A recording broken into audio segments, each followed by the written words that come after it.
Ողջույն բարեկամներ ջան, մենք հիմա գտնվում ենք Երիքով քաղաքում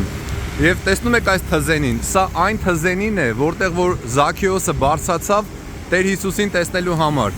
Մենք այսօր գնացել ենք Հորդանան գետ, որտեղ մկրտվել էր մեր Տեր Հիսուս Քրիստոսը, այնտեղ մեր եկեղեցին ջրօրհնեկի արարողություն էր կատարում եւ հիմա մենք Երուսաղեմ վերադառնալուն անցնում ենք Երիքով քաղաքով, որը աշխարհի ամենահին մշտապես բնակեցված քաղաքն է։ Եվ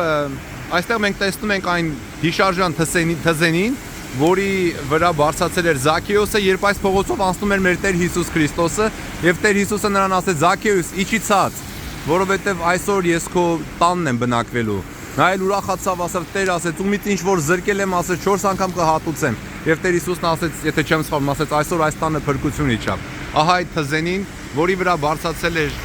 Զաքեոսը, որպեսզի տեսներ մեր Տեր Հիսուս Քրիստոսին, ով որ անցնում էր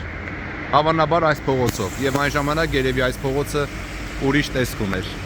Դե լավ եղեք ժողովուրդ ջան, բարի օր, փառք Աստծո ամեն ինչի համար։